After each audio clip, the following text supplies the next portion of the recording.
देखते हैं क्वेश्चन हमारा यहाँ पे क्या दिया हुआ है। क्वेश्चन में दिया हुआ है मेरा एक डाइपोल है, dipole of dipole moment P दिया हुआ है, ठीक है, और is placed in a uniform field, electric field है यूनिफॉर्म, और हमसे पूछा है टॉर्क। टॉर्क यहाँ पे पूछा है, तो टॉर्क का फॉर्मूला मेरा होता है इलेक्ट्रिक फील्ड में पी ई साइन थीटा, ठीक है। तो टॉर्क को हम लोग लिख सकते हैं क्या, टॉर्क को लिख सकते हैं वेक्टर के फॉर्म में P क्रॉस E, ठीक है। तो आंसर क्या हो जाएगा, आंसर मेरा बी हो जाएगा। आते हैं नेक्स्ट क्वेश्चन पे। नेक्स्ट क्वेश्चन में क्या दिया हुआ है, कह रहा है कि एक स्फेरिकल कंडक्टर है, स्फेरिकल कंडक्टर है मेरा, ठीक, उसका रेडियस कितना है, उसका रेडियस मेरा 10 सेंटीमीटर है द चार्ज ऑफ 3.2, इस पे चार्ज जो दिया हुआ है 3.2 इंटू 10 टू पावर -7 कूलॉम, ठीक है, distributed uniformly. What is the magnitude of electric field at a point 50 centimetre from the centre of sphere, यानी इसके सेंटर से कहां पे, यहां पे, मान लीजिए ये डिस्टेंस जो है वो कितना है, 15 सेंटीमीटर है। 15 सेंटीमीटर दूरी पे P पॉइंट पे हमें बताना है इलेक्ट्रिक फील्ड। तो स्फेरिकल कंडक्टर में दिया हुआ है और यहाँ पे आउटसाइड में पूछा है, तो इसका जो फॉर्मूला होता है E आउटसाइड या EP लिख सकते हैं KQ अपॉन R², ठीक है। K की वैल्यू कितनी होती है, 9 into 10 to power 9। Charge uniformly distributed है, चार्ज कितना दिया हुआ है 3.2 इंटू 10 टू पावर -7, और R जो डिस्टेंस है 15 सेंटीमीटर है, तो 15 सेंटीमीटर को हम लोग लिख सकते हैं यहाँ पे, 15 सेंटीमीटर को मीटर में जब चेंज करेंगे तो ये हो जाएगा 15 इंटू 10 टू पावर -2, ठीक है। और उसको हम लोग क्या करेंगे, स्क्वायर। अब इसको अगर सॉल्व करते हैं तो ये हो जाएगा 9 into 10 to power 9 into 3.2 into 10 to power -7, ठीक है। और इसको लिख सकते हैं 15 का स्क्वायर करेंगे 2 टू 5 हो जाएगा इंटू, और इसको कई लोगों को ये सॉल्व करने नहीं आता, तो इसको लिख सकते हैं 10 टू पावर -2 और ये इंटू 2 कर देंगे, तो ये हो जाएगा 10 टू पावर -4, ठीक है। बाकी जब इसको सॉल्व करेंगे तो यहाँ पे जो आंसर आएगा वो आएगा मेरा बी वाला आंसर होगा 1.28 इंटू 10 टू पावर 5, ठीक है। आते हैं नेक्स्ट क्वेश्चन पे। नेक्स्ट क्वेश्चन हमें क्या दिया हुआ है यहाँ पे, कह रहा है कि एक थिन कंडक्टिंग रिंग है, ठीक, एक रिंग है मेरा और उस पे चार्ज जो है +Q है, ठीक है। टोटल चार्ज क्या है रिंग पे, +Q है। The electric field at centre O, ये मेरा सेंटर O है, of the ring due to the charge on the part A K B, यानी इसको हमने 4 पार्ट में डिवाइड कर दिया है, तो ये K हो जाएगा और ये B हो जाएगा, ये A हो जाएगा और ये D हो जाएगा, और ये क्या हो जाएगा C। A K B of the ring is E, यानी यहां पे इतने पार्ट की वजह से, इतना जो पार्ट है इसकी वजह से मान लेते हैं ये टोटल चार्ज जब डिवाइड होगा तो यहाँ पे जो चार्ज आ जाएगा वो जाएगा Q/4, यहाँ पे भी Q/4, यहाँ पे भी Q/4 और यहाँ पे भी कितना हो जाएगा Q/4, ठीक है, क्योंकि 4 पार्ट में हमने इसको क्या किया, डिवाइड कर दिया, ठीक। तो ये Q/4 Q/4 Q/4 और ये भी Q/4।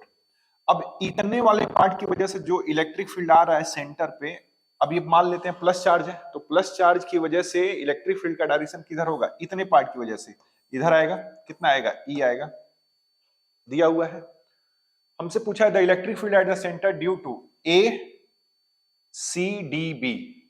यानी जो हमारा इलेक्ट्रिक फील्ड पूछा है इतने पार्ट की वजह से पूछा है, ठीक है, सेंटर पे। तो अब देखिए अगर हम देखें यहां पे तो ये वाला जो पार्ट है, ये वाला पार्ट की वजह से फील्ड इधर आएगा,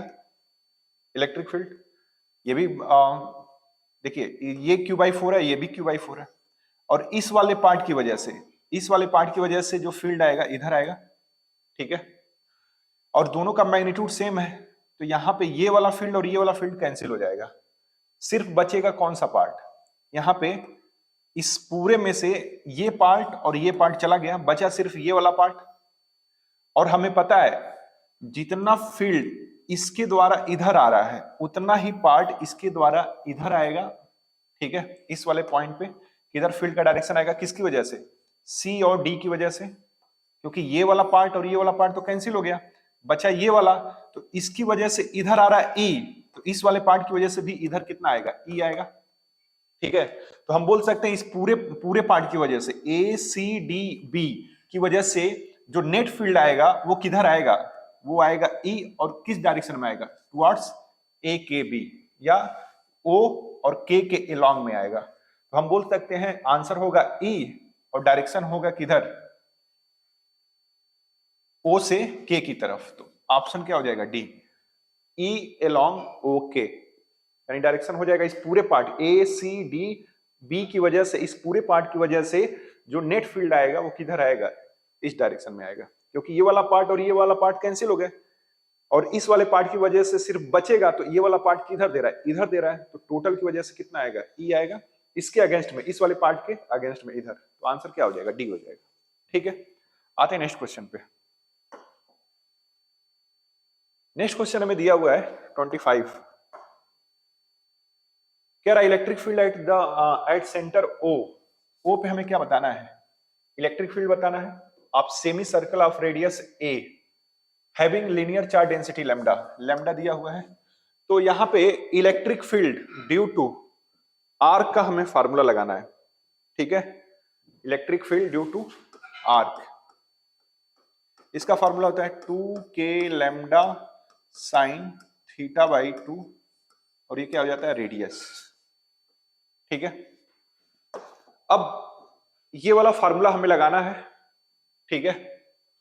ये हो जाएगा मेरा 2k की वैल्यू 9 इंटू 10 टू पावर 9,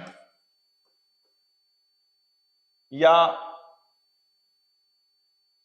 ऐसे लिख सकते हैं 2 इंटू के को लिख सकते हैं हम लोग, अभी ऐसे ही रहने दे रहे हैं, ये लैम्डा हो गया, और ये आर कितना है यहाँ पे, रेडियस ए है, और ये साइन थीटा कितना हो जाएगा, ये वाला एंगल इस यहाँ पे सेंटर पे जो एंगल बन रहा है वो कितना बन रहा है, पाई, तो पाई बन रहा है, तो थीटा की जगह पे पाई बाई 2, तो पाई बाई 2 को क्या बोलते हैं, साइन 90,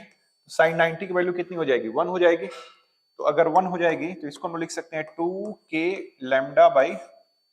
ए, ठीक है, और k को लिख सकते हैं 1 बाई 4 पाई एप्सिलॉन नॉट,